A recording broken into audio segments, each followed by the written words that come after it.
আগামী ফেব্রুয়ারিতে নির্বাচন হবে কিনা তা নিয়ে অনেকের সন্দেহ আছে, আমারও আছে। এর মধ্যে নাসিরউদ্দিন পাটোয়ারি তো ঘোষণায় দিছে যে ফেব্রুয়ারিতে নির্বাচন হবেই না। তবে আমি সবাইকে ফেব্রুয়ারিতে নির্বাচনের টার্গেট নিয়ে প্রস্তুতি নিতে বলি। এরা না বললে আবার বিএনপিওয়ালারা বলবে আমি নির্বাচন পিছাইতে চাই। তবে এই নির্বাচনে কি হবে তা নিয়ে আমি এক সপ্তাহ আগে বলছিলাম যে এই নির্বাচনে খেলা হবে, অপ্রত্যাশিত ফলাফল হবে। এডিটর সাহেব এনার দেখা দেন, নাহলে ব্যাক ফাপড় নিতেছি। উনি আশায় আছেন একটা ভালো নির্বাচন দিতে পারবেন, দিতে পারলে ভালো, তবে আমি খুব ভরসা পাইতেছি না। তবে এই নির্বাচনে খেলা হবে, অপ্রত্যাশিত ফলাফল হবে, আমি আগেই বলে রাখতেছি। দেখেছেন?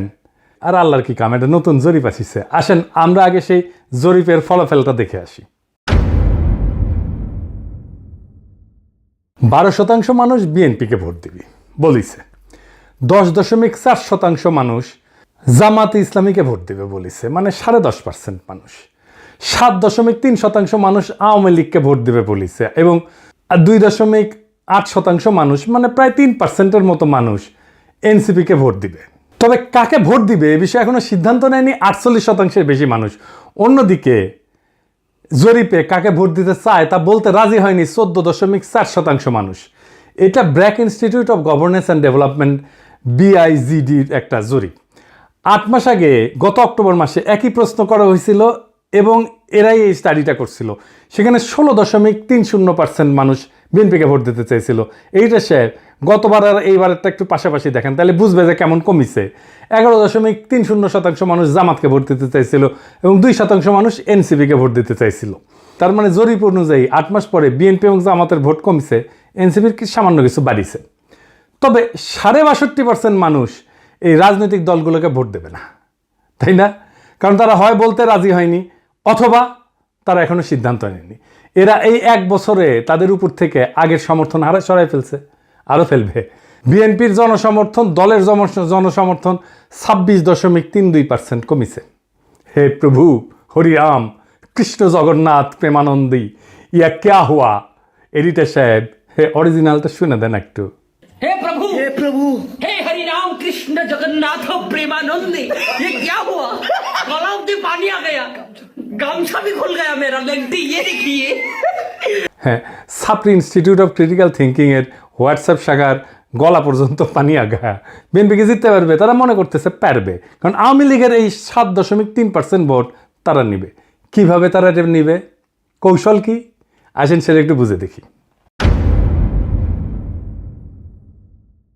তারা তাদের নেতাদের একটা অংশকে মুজিব, ধানমন্ডি, 32 নম্বর আওয়ামী লীগ নিষিদ্ধ করা প্রশ্নে আওয়ামী লীগের যে বয়ান সেটা ফেরি করার কাজে নামাই দিছে। আমরা জানি এই যে শেখ রুমিনুর রহমান, ফজা পাগলা, হাবিবুর রহমান হাবিব, এরা তো কেন্দ্রীয় পর্যায়ে, এমনকি জেলা পর্যায়ে, উপজেলা পর্যায়ে পর্যন্ত আওয়ামী লীগের ভোটার, বিশেষ করে হিন্দু সম্প্রদায়ের কাছে তারা একই বয়ান ফেরি করিচ্ছে। শুনেন, এটা বগুড়ার শাহ আলম সাহেব করছে। কিন্তু সংগঠন হিসেবে আওয়ামী লীগ নিষিদ্ধ চাই না। অথচ আজকে যারা বেহেশতের টিকিট দিতে চায়, জামাতের মধ্যে একটি নতুন সংগঠন করেছে হিন্দু জামাত, এটা কখনো সম্ভব? তারা এবং নতুন একটি রাজনৈতিক দল মিলে 3 দিনের ভুয়া আন্দোলন করে স্বাধীনতার নেতৃত্বকারী একটি রাজনৈতিক দল, বাংলাদেশের সবচেয়ে পুরনো একটি রাজনৈতিক দল, সেই দলকে বাংলাদেশে নিষিদ্ধ করেছে, যেটা রাজনৈতিক ভাবে সঠিক সিদ্ধান্ত হয়েছে বলে আমি বিএনপির একজন কর্মী হিসেবে মনে করি না।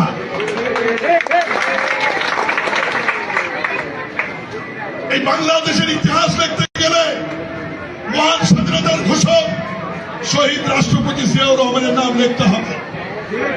এই বাংলাদেশের স্বাধীনতার ইতিহাস রচনা করতে গেলে মুক্তিযুদ্ধের নেতৃত্বকারী দল আওয়ামী লীগের তৎকালীন সভাপতি শেখ মুজিবুর রহমানকে অস্বীকার করা যাবে না।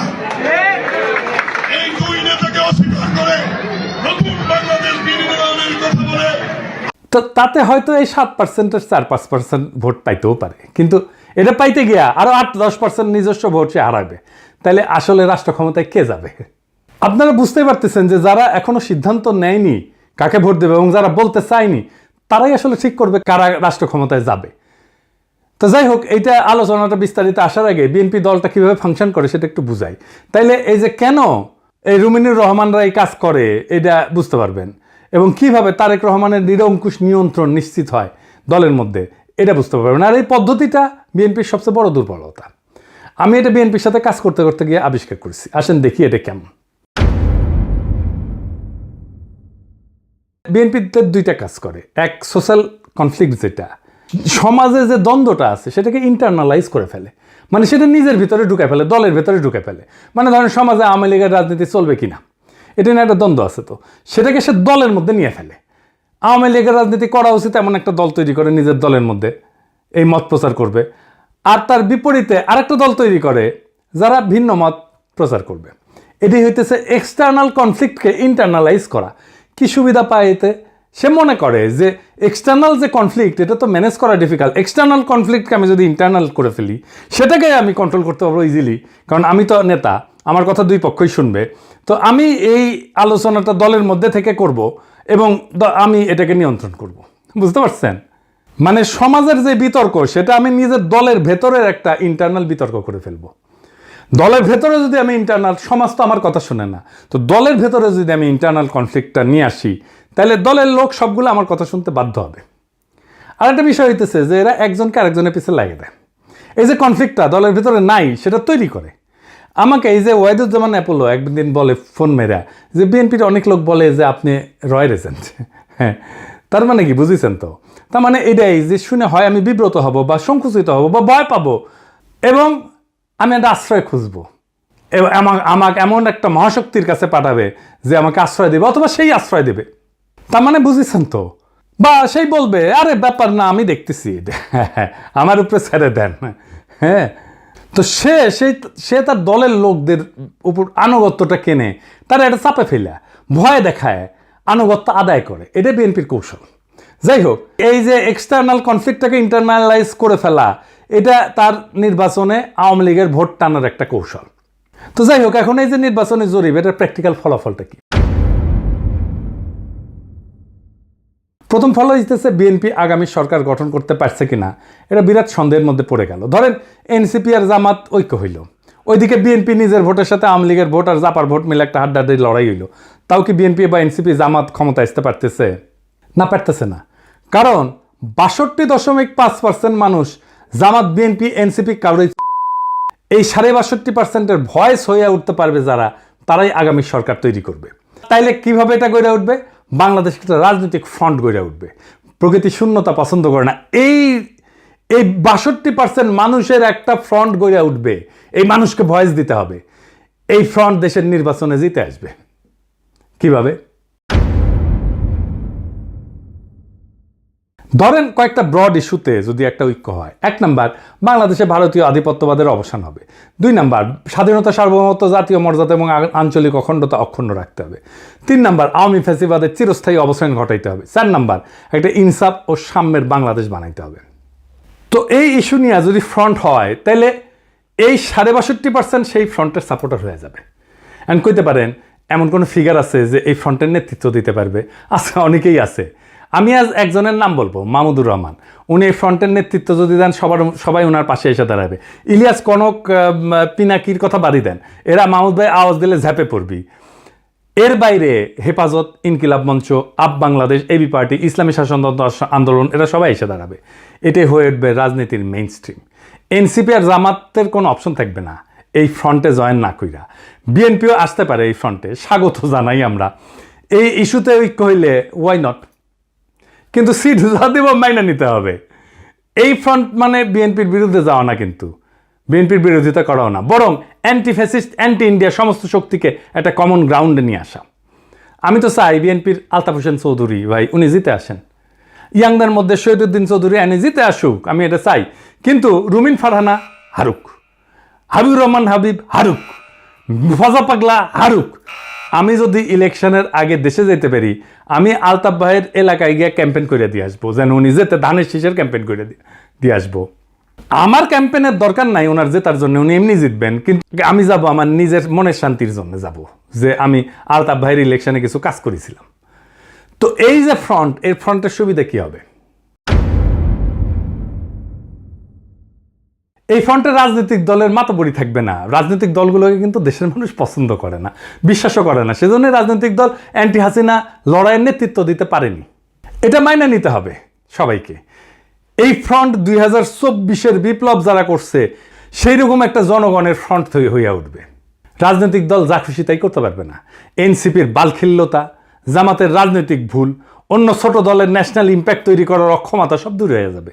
এক নতুন আশায় দেশবাসী বুক বাঁধবে, সারা দেশে এক নতুন আশার সঞ্চার হবে। আমরা কলা গাছ যদি দাঁড় করাই দিই, বেশিরভাগ আসনে তারা জিতে আসবে। আমরা বিএনপির ট্রু ন্যাশনালিস্ট নেতাদের আসনে কোনো প্রার্থী দেব না। আমাদের মার্কা হবে বাম্বু। বাম্বুর দাবরা নিতে দেশকে আবার সঠিক রাস্তায় নিয়ে আসবো। এই 62% থেকে বাংলাদেশের আগামীর রাজনীতি উত্থিত হবে। এখন প্রশ্ন হচ্ছে, মাহমুদ ভাই কি রাজনীতিতে এভাবে আসতে রাজি হবেন? না, হবেন না। ওনারা যারা চেনেন তারা জানেন উনি হবেন না। এই ভিডিও দেখার পরে উনি আমার ফোন দিয়ে ঝাড়ি দিবেন, বলবেন এসব কি পাগলামি শুরু করিস, আমি আমার দেশ নিয়ে আসছি, আমার বয়স হয়েছে। তো যাই হোক, উনি যাই বলুক। সক্রেটিস বলছিলেন সেই নেতাই শ্রেষ্ঠ নেতা যে অনিচ্ছুক নেতা। মাহমুদ ভাই অনিচ্ছুক নেতা, তাই উনার বাংলাদেশের সেরা নেতা হওয়া সম্ভব। এইটারে বলে সিনাটাস আর্কিটাইপ। কঠিন লাগিচ্ছে হ্যাঁ কথাটা শুনে, টার্মটা শুনে, কিন্তু এটা খুব মজার ইতিহাস আছে। আসেন শুনি। উনার নাম ছিল লুসিয়াস কুইন্টিয়াস সিনসিনাটাস। 458 খ্রিস্টপূর্বাব্দে একজন রোমান সম্রাট ছিলেন তিনি। এই গল্পটা শুরু হয় একটা গভীর সংকট দিয়ে। রোমান সেনাবাহিনী কনসাল মিনুসিয়াসের অধীনে প্রতিবেশী উপজাতি ইকুইদের দ্বারা অবরুদ্ধ হয়ে পড়ে এবং ধ্বংসের মুখোমুখি হয়। রোম শহর আতঙ্কিত হইয়া যায়। এই চরম মুহূর্তে সিনেট মরিয়া হইয়া, উনি প্রাক্তন সেনাপতি ছিলেন সিনসিনাটাস, ওনাকে সম্রাট হিসাবে নিয়োগের পক্ষে ভোট দেয়। উনি তখন অবসর জীবনযাপন করেছিলেন এবং কৃষিকাজ করেছিলেন। সিনেটের একটা প্রতিনিধি দল তার ছোট খামারে পৌঁছায়, সেখানে তাকে তার জমিতে লাঙল চাষ করতেছে দেখে। দেশের ডাকে সাড়া দিয়ে সিনসিনাটাস একটা নতুন সেনাবাহিনী গঠন করে এবং অসাধারণ সামরিক অভিযানে একদিনের মধ্যে ইকুইদেরকে পরাজিত কইরা অবরুদ্ধ রোমান বাহিনীকে উদ্ধার করে রোম শহরকে রক্ষা করে। 6 মাসের জন্য ওনাকে সম্রাট বানানো হয়েছিল, কিন্তু 15 দিন বা 16 দিন পরে উনি ক্ষমতা চাইরা আবার চলে যান, ওনার ক্ষেতের মাঠে চলে যান কৃষিকাজ করতে। জর্জ ওয়াশিংটনের হিস্ট্রিও কিন্তু এইরকম। উনিও কৃষিকাজ করতে চলে গেছিলেন, ওনাকে ধৈর্য এনে প্রেসিডেন্ট বানানো হয়েছে। জিন্না 1930 সালে হতাশ হয়ে কংগ্রেস রাজনীতি ছেড়ে দিয়ে লন্ডনে যে ওকালতি প্র্যাকটিস করেছিলেন, প্রচুর ভালো প্র্যাকটিস করেছিলেন, কিন্তু খুব পসার হয়েছিল, জমজমাট প্র্যাকটিস, বিলাসবহুল জীবন ছিল। ওনারা ধৈর্য এনে মুসলিম লীগের নেতা বানানো হয়েছে, আর ভারতবর্ষের ইতিহাস বদলাই গেছে। এই যে আমাদের হাসান সৈয়দ সোহরাওয়ার্দী, তারও কিন্তু এরকম কাহিনী আছে। ওনার বোন বেগম শায়েস্তা ইকরামুল্লাহ সোহরাওয়ার্দীর লেখা জীবনীতে আছে। 1933 সালে সোহরাওয়ার্দী সিদ্ধান্ত নিল আর রাজনীতি করবেন না। ট্রেনে করে ভাইয়ের সাথে বোম্বে থেকে কলকাতা ফিরতেছিলেন। প্রোগ্রাম ছিল স্টেশনে নেমে বাসায় ফিরে রেস্ট নেবেন এবং ঘর সংসার করবেন। তো ওনার বড় ভাই ওনাকে ট্রেনে প্রতিজ্ঞা করাইছে আর কখনো রাজনীতি করবা না। উনিও বলছেন আর করবো না ভাই। তো যাই হোক, হাওড়া স্টেশনে নামার সাথে সাথে হাজার হাজার মানুষ ওনাকে ঘিরে ধরে আল্লাহু আকবর, সোহরাওয়ার্দী জিন্দাবাদ স্লোগান দেওয়া শুরু করে। ওনার মাথায় নিয়ে মিছিল করা শুরু করে। কাম শেষ, উনি রাজনীতিতে স্থায়ী হয়ে যান। ইতিহাস বদলে যায়। আমার উপরে ছাইরা দেন। দেশের মানুষ যদি তৈরি থাকে তাহলে মাহমুদ ভাই আসবেন এই দায়িত্ব পালন করতে। আর কারা থাকবেন না আমার কইলাম না, কইলে এখনই লাভ দিয়ে উঠবেন। আমি বলছিলাম অপ্রত্যাশিত ঘটনা ঘটবে, সেই ঘটনার জন্য তৈরি হন, আমরা ইতিহাস সৃষ্টি করব অচিরেই। বাংলাদেশের রাজনীতি এখন এক সন্ধিক্ষণে দাঁড়ায় আছে। 62% মানুষের নীরবতা, এটাই আসল শক্তি, এটাই আগামী সিদ্ধান্ত গ্রহণকারী হাত। তারা কারো অন্ধ অনুসারী না, বরং তারা খুঁজতেছে এমন একটা প্ল্যাটফর্ম যেখানে থাকবে আত্মমর্যাদা, সার্বভৌমত্ব, ইনসাফ আর সাম্যের নিশ্চয়তা। ইতিহাসে আমরা বারবার দেখছি, যখন জাতি প্রস্তুত তখন নেতার আগমন অনিবার্য হয়ে যায়। সিনসিনাটাসের মতো, জর্জ ওয়াশিংটনের মতো, জিন্নার মতো, সোহরাওয়ার্দীর মতো।